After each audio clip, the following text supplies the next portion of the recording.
Você olha uma notícia qualquer antes de dormir. Uma criança morre em uma guerra que ela nem entende. Um motorista bêbado atravessa um sinal vermelho e destrói a vida de uma família inteira. Alguém recebe um diagnóstico terminal aos 30 anos. Outro vive 90 anos causando sofrimento para todo mundo ao redor. E então surge uma pergunta que atravessa séculos, religiões, filosofias e consciências. Se Deus é bom, explique isto. O problema não é que essa pergunta seja nova. O problema é que ela continua existindo. E continua existindo porque nenhuma resposta elimina completamente o desconforto que a realidade produz. A vida parece não seguir uma lógica simples de recompensa e punição. Pessoas generosas sofrem. Pessoas cruéis prosperam. Esforço nem sempre gera resultado. Amor nem sempre é correspondido. Honestidade nem sempre é recompensada. Quem observa a realidade sem filtros percebe rapidamente que o mundo não funciona como uma história infantil. Grande parte do sofrimento humano surge quando tentamos forçar a realidade a obedecer expectativas que ela nunca prometeu cumprir. Desde cedo somos expostos à ideia de que existe uma espécie de justiça automática operando nos bastidores do universo. Faz o bem e o bem voltará. Seja correto e será recompensado. Trabalhe duro e vencerá. Ame e será amado. Mas a experiência prática mostra algo diferente. O mundo não distribui resultados de forma proporcional às intenções. Isso não significa que bondade seja inútil. Significa apenas que bondade não é uma apólice de seguro contra a tragédia. Existe uma diferença enorme entre desejar que o universo seja justo e demonstrar que ele é. Muitas vezes confundimos essas duas coisas. Queremos acreditar que existe uma explicação confortável para cada perda, cada fracasso e cada injustiça. O problema é que a realidade raramente oferece conforto sob demanda. Talvez uma das observações mais difíceis de aceitar seja que a natureza não parece organizada em torno da felicidade humana. Terremotos não escolhem vítimas, vírus não analisam caráter, acidentes não consultam mérito. A chuva cai sobre quem ajudou alguém e sobre quem destruiu alguém. A existência parece operar segundo mecanismos que frequentemente ignoram nossas noções pessoais de justiça. Essa constatação produz duas reações comuns. Algumas pessoas concluem que não existe sentido algum. Outras concluem que deve existir um sentido oculto que elas ainda não compreendem. Ambas as posições tentam lidar com o mesmo desconforto. A dificuldade de conviver com perguntas sem resposta definitiva. Há também um aspecto psicológico importante. O ser humano possui uma necessidade profunda de controle. Quando algo terrível acontece, nossa mente procura imediatamente uma causa. Procuramos culpados, explicações, padrões e justificativas. E é menos doloroso acreditar que existe uma razão oculta do que admitir que parte da realidade pode ser imprevisível e indiferente aos nossos desejos. Essa busca por explicações não é sinal de fraqueza, é uma característica humana, mas ela pode se transformar em armadilha quando passamos a acreditar que toda dor precisa fazer sentido imediatamente. Algumas experiências simplesmente machucam, algumas perdas simplesmente destroem planos, algumas feridas permanecem abertas por anos. Talvez uma das perguntas mais honestas não seja se Deus é bom, mas por que esperamos que a realidade se ajuste às nossas definições de bondade? Nossa ideia de justiça normalmente nasce da perspectiva limitada de uma única vida, de um único momento, de um único sofrimento. Observamos um fragmento e tentamos julgar o quadro inteiro. Isso não resolve o problema, não elimina a dor, não responde definitivamente à pergunta, mas mostra por que ela continua tão poderosa. Ela não é apenas uma questão teológica, é uma questão humana. É a pergunta de alguém que perdeu algo importante. É a pergunta de alguém que viu sofrimento demais. É a pergunta de alguém que tenta reconciliar esperança com realidade. Independentemente da resposta que cada pessoa adote, existe uma conclusão difícil de evitar. A vida exige enfrentamento. Nem sempre teremos explicações satisfatórias. Nem sempre encontraremos justiça imediata. Nem sempre veremos equilíbrio entre mérito e resultado, mas continuaremos sendo responsáveis pelas escolhas que fazemos diante dessa realidade. Talvez a maturidade comece quando abandonamos a expectativa de encontrar respostas perfeitas para tudo e passamos a desenvolver coragem para viver mesmo quando elas não aparecem. Não porque as perguntas sejam irrelevantes, mas porque a vida continua acontecendo enquanto as fazemos. Você passa anos acreditando que existe uma relação direta entre ser uma boa pessoa e receber um bom resultado da vida. Parece razoável, parece justo, parece até necessário para manter alguma sensação de ordem. Então você ajuda pessoas que desaparecem quando você precisa delas. Você trabalha duro e vê alguém menos competente receber a oportunidade que queria. Você ama alguém sinceramente e descobre que sinceridade não obriga ninguém a permanecer. Aos poucos, surge uma sensação estranha de traição. Não necessariamente por parte de alguém específico, uma traição da própria realidade. Como se você tivesse seguido regras que ninguém mais estava seguindo. Como se tivesse assinado um contrato que o mundo nunca assinou. Esse é um dos momentos mais desconfortáveis do amadurecimento psicológico. A percepção de que a realidade não foi construída para recompensar automaticamente virtudes individuais. Muitas pessoas passam anos tentando negociar com a vida. Elas acreditam que, se sofrerem em silêncio, serão recompensadas, que, se forem pacientes o suficiente, algo extraordinário acontecerá, que, se suportarem injustiças sem reclamar, o universo compensará tudo no final. O problema é que a vida não parece funcionar através desse sistema de créditos morais. Isso não significa que caráter seja inútil. Significa apenas que caráter e resultado pertencem a categorias diferentes. Você pode controlar suas ações, não pode controlar as consequências finais delas. E é exatamente aí que muitas frustrações nascem. Não da dor em si, mas da expectativa de que a dor deveria garantir alguma recompensa futura. Grande parte do sofrimento humano não vem apenas do que acontece, vem da diferença entre o que acontece e o que acreditávamos que deveria acontecer. Pense em quantas vezes você ficou mais devastado pela quebra de expectativa do que pelo fato em si. A rejeição machuca, mas a crença de que você não deveria ter sido rejeitado machuca ainda mais. O fracasso dói, mas a ideia de que o fracasso era injusto frequentemente produz uma ferida maior. Existe um mecanismo psicológico poderoso nisso. O cérebro humano é uma máquina de previsão. Ele tenta antecipar o futuro constantemente. Quando a realidade contradiz essas previsões, surge sofrimento emocional. Quanto mais rígida a expectativa, maior o choque. É por isso que algumas pessoas conseguem atravessar dificuldades extremas sem desmoronar completamente, enquanto outras entram em colapso diante de perdas aparentemente menores. Nem sempre a intensidade da dor determina o sofrimento. Muitas vezes é a distância entre expectativa e realidade.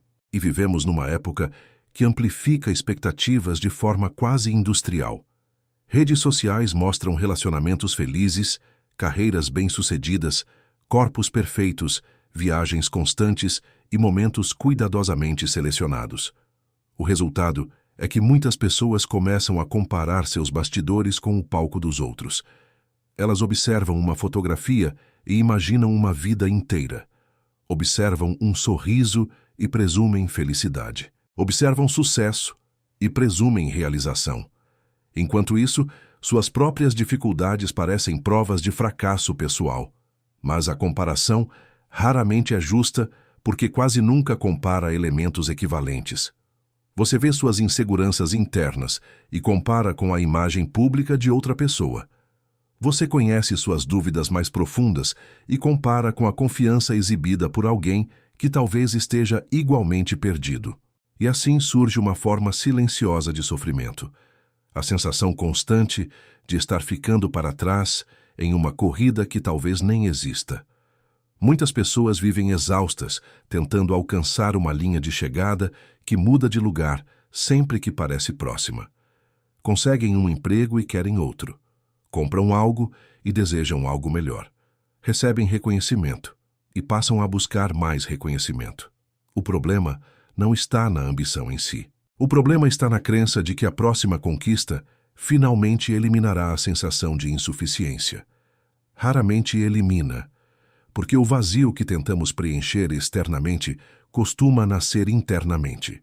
Nenhuma quantidade de aprovação resolve completamente alguém que depende da aprovação para se sentir valioso. Nenhuma quantidade de atenção resolve alguém que acredita que sua importância depende da atenção dos outros. Muitas pessoas passam anos esperando que alguém perceba sua dor, esperando que alguém reconheça seus esforços, esperando que alguém finalmente diga aquilo que elas precisam ouvir. E enquanto esperam, deixam a própria vida suspensa. A verdade é que quase ninguém está olhando com a intensidade que imaginamos.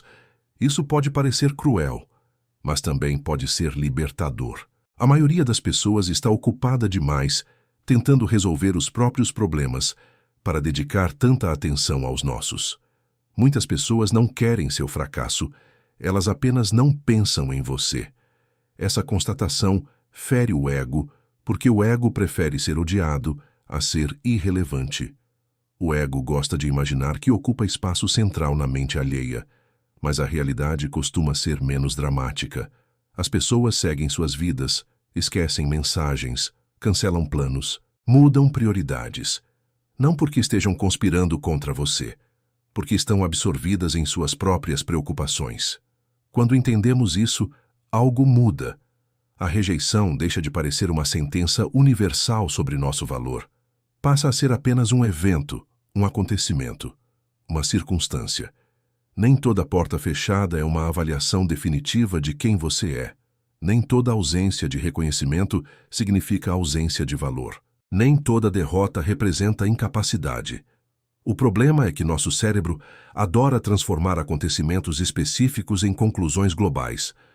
Um relacionamento termina e concluímos que nunca seremos amados. Um projeto falha e concluímos que somos fracassados. Uma pessoa nos abandona e concluímos que ninguém ficará. Essa generalização é compreensível, mas quase sempre distorce a realidade. A mente humana possui um viés natural para proteger-se de futuras dores, identificando padrões, mesmo quando esses padrões não existem. E assim criamos narrativas que frequentemente machucam mais do que os fatos originais. Aprender a distinguir realidade de interpretação talvez seja uma das habilidades mais importantes da vida adulta, porque os fatos já possuem peso suficiente. Não precisamos adicionar toneladas de significado imaginário sobre eles. Talvez uma das verdades mais difíceis seja que ninguém virá resgatar você da própria vida. Isso não significa que ajuda não exista. Amigos ajudam, familiares ajudam, profissionais ajudam. Mas ninguém pode viver por você. Ninguém pode tomar decisões difíceis por você continuamente. Ninguém pode construir sua disciplina. Ninguém pode enfrentar seus medos em seu lugar. Existe um momento em que toda pessoa precisa assumir responsabilidade pela direção da própria existência, mesmo quando não foi responsável pelas circunstâncias que a trouxeram até aqui. Essa distinção importa muito. Você pode não ter causado determinadas feridas, pode não ter escolhido certas perdas, pode não ter provocado alguns sofrimentos, mas ainda assim será responsável por decidir o que fazer com eles daqui para frente. É injusto, mas é assim que a realidade parece funcionar. E talvez exista uma forma de liberdade escondida nisso, porque se ninguém virá salvar você, também significa que seu futuro não depende totalmente da aprovação, da permissão ou da intervenção de outras pessoas. Significa que parte da sua vida continua sob sua responsabilidade. E embora a responsabilidade assuste, ela também devolve poder. Não o poder de controlar tudo. Isso ninguém possui, mas o poder de agir apesar da incerteza. O poder de continuar apesar das dúvidas. O poder de construir algo significativo mesmo sem garantias. Talvez seja isso que resta quando as ilusões caem.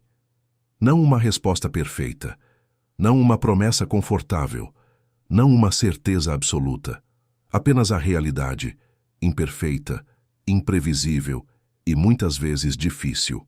E dentro dela, a possibilidade de viver de forma mais lúcida, sem esperar que o mundo cumpra promessas que nunca fez, sem exigir da vida uma justiça que ela não garantiu, sem depender de resgates que provavelmente não virão. Se este tipo de reflexão faz sentido para você, acompanhe as próximas. Não para fugir da realidade, mas para encará-la com menos ilusões e mais clareza. Há uma cena que se repete silenciosamente em milhões de casas todas as noites. Alguém apaga a luz, deita na cama, pega o celular e começa a assistir à vida dos outros. Uma viagem, um casamento, um corpo em forma, uma promoção, um grupo de amigos sorrindo em uma mesa de bar. Alguns minutos depois, aquela pessoa larga o telefone com uma sensação difícil de explicar. Nada aconteceu diretamente com ela. Ninguém a insultou. Ninguém a atacou. Ninguém a rejeitou. Mesmo assim, ela se sente menor, mais atrasada, mais sozinha, mais distante da vida que acredita que deveria estar vivendo. Esse é um dos exemplos mais comuns de sofrimento moderno. Não o sofrimento causado pela realidade, mas o sofrimento causado pela comparação com uma realidade editada.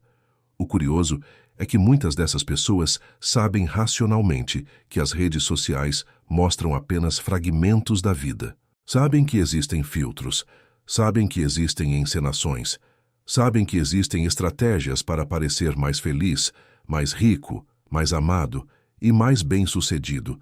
Ainda assim, emocionalmente, continuam reagindo como se estivessem observando a verdade completa. Isso acontece porque emoções não obedecem automaticamente à lógica. Você pode saber que uma imagem é parcial e, ainda assim, sentir inveja dela. Pode saber que alguém está exibindo apenas os melhores momentos e, ainda assim, sentir inadequação. O cérebro humano foi moldado durante milhares de anos para comparar posição social, pertencimento e reconhecimento dentro do grupo. Hoje ele faz a mesma coisa diante de uma tela que exibe centenas de vidas em poucos minutos. O resultado é previsível. A comparação se transforma em um hábito automático. E quando a comparação vira hábito, a gratidão pela própria realidade começa a desaparecer. Não porque sua vida necessariamente piorou, mas porque você passou a enxergá-la através de um padrão impossível. A partir desse momento, qualquer conquista parece insuficiente, qualquer progresso parece pequeno, qualquer resultado parece atrasado. Muitas pessoas vivem exatamente assim. Correm cada vez mais rápido, sem perceber que a linha de chegada está sempre mudando de lugar. Quando conseguem algo que desejavam, sentem satisfação durante alguns dias. Depois surge uma nova meta, depois outra, depois outra. E a vida inteira passa sendo consumida pela perseguição de uma sensação que nunca permanece. Existe uma razão psicológica para isso. O ser humano possui uma extraordinária capacidade de adaptação. Aquilo que parecia um sonho ontem se transforma em normalidade amanhã. O carro desejado vira apenas o carro de todos os dias. O emprego sonhado vira apenas o trabalho que gera estresse. O relacionamento idealizado vira uma convivência cheia de imperfeições. Não porque essas coisas perderam valor, mas porque a mente se acostuma rapidamente e, quando se acostuma, procura um novo objeto para desejar. O problema é que muitas pessoas interpretam essa adaptação como um sinal de que ainda não encontraram a coisa certa. Então continuam procurando. Compram mais, trabalham mais, buscam mais aprovação, acumulam mais experiências, tentam preencher um vazio que não diminui, porque sua origem não está na falta da próxima conquista. Está na incapacidade de permanecer satisfeito com qualquer conquista por muito tempo.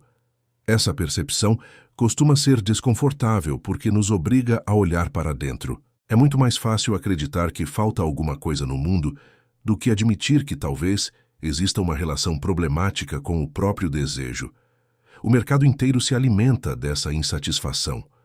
A publicidade funciona porque consegue convencer as pessoas de que a próxima compra resolverá uma sensação interna.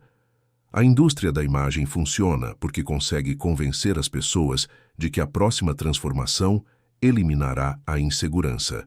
Muitas promessas modernas seguem a mesma lógica.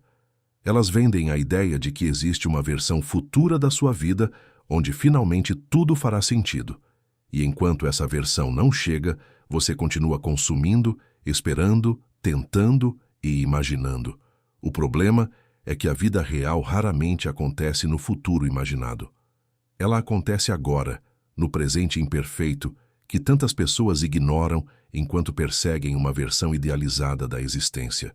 Talvez por isso tanta gente chegue a objetivos importantes, sentindo menos felicidade do que esperava. Elas acreditavam que estavam correndo em direção a uma solução definitiva. Descobrem que estavam correndo apenas em direção a outra etapa da mesma jornada. Existe algo ainda mais difícil de aceitar. Muitas vezes você não está sofrendo pelo que perdeu. Está sofrendo pela história que construiu sobre o que perdeu. Uma oportunidade profissional desaparece e você imagina a vida perfeita que teria vivido. Um relacionamento termina e você imagina um futuro maravilhoso que nunca aconteceu. Uma amizade acaba e você imagina todos os momentos que poderiam existir. O sofrimento deixa de estar ligado aos fatos e passa a estar ligado às narrativas. E narrativas imaginárias possuem uma vantagem injusta sobre a realidade. Elas nunca enfrentam os problemas concretos da existência. O emprego que você não conseguiu nunca decepciona, porque só existe na imaginação. A relação que terminou nunca desenvolve conflitos, porque permanece congelada numa versão idealizada. A vida alternativa que você sonha nunca enfrenta dificuldades porque ela não é real. É apenas uma projeção. Por isso, tantas pessoas permanecem presas ao passado. Não porque o passado era realmente melhor, mas porque a memória seleciona cuidadosamente aquilo que deseja preservar. O cérebro frequentemente funciona como um editor parcial. Ele suaviza algumas dores, exagera algumas alegrias e constrói versões mais agradáveis daquilo que já passou. O resultado é uma comparação injusta entre um passado editado e um presente real. E o presente sempre perde essa disputa. Enquanto isso, os anos continuam avançando. E talvez uma das maiores tragédias humanas seja perceber tarde demais que a vida foi desperdiçada, esperando o momento perfeito para começar a viver. Esperando mais dinheiro, mais reconhecimento, mais confiança, mais certeza, mais segurança, mais aprovação. Como se a existência só pudesse começar depois que todas as condições ideais fossem satisfeitas. Mas essas condições raramente chegam. A realidade é desorganizada, imperfeita, incompleta. Quase tudo acontece enquanto ainda estamos inseguros, despreparados e cheios de dúvidas. Esperar sentir-se totalmente pronto é uma forma sofisticada de permanecer imóvel. E permanecer imóvel produz um sofrimento peculiar, porque o ser humano consegue tolerar fracassos muito melhor do que consegue tolerar arrependimentos prolongados. O fracasso, ao menos, oferece uma resposta. A inação produz perguntas infinitas. O que teria acontecido se eu tivesse tentado? E se eu tivesse começado antes? E se eu tivesse enfrentado aquele medo? E se eu tivesse parado de esperar a autorização dos outros para viver minha própria vida? Essas perguntas acompanham muitas pessoas por décadas. E talvez seja por isso que responsabilidade pessoal seja uma ideia tão difícil de aceitar. Não porque seja falsa, mas porque ela elimina muitos dos álibis que usamos para justificar a própria paralisia. É verdade que existem obstáculos reais, existem injustiças reais, existem limitações reais. Ignorá-las seria ingenuidade. Mas também é verdade que muitas pessoas transformam dificuldades reais em desculpas permanentes. Elas deixam de agir não porque seja impossível agir, mas porque a possibilidade de fracassar parece mais assustadora do que a garantia de permanecer no mesmo lugar. No entanto, permanecer no mesmo lugar também tem um custo silencioso, um custo que raramente aparece de imediato. O custo de assistir a própria vida passar enquanto se espera pelo momento ideal. E esse momento ideal talvez nunca exista. Talvez a única coisa que realmente exista seja a oportunidade imperfeita que está disponível agora. Com todos os riscos, com todas as incertezas, com todas as limitações. A realidade não costuma oferecer garantias, mas continua oferecendo escolhas. E embora ninguém possa controlar completamente o que acontece, cada pessoa ainda precisa decidir o que fará com o tempo que possui. Se estas reflexões ressoam com você, continue acompanhando. Não para encontrar conforto em ilusões, mas para desenvolver a capacidade rara de olhar para a realidade como ela é, sem filtros, sem promessas fáceis e sem a necessidade de transformar cada verdade difícil em uma mentira agradável.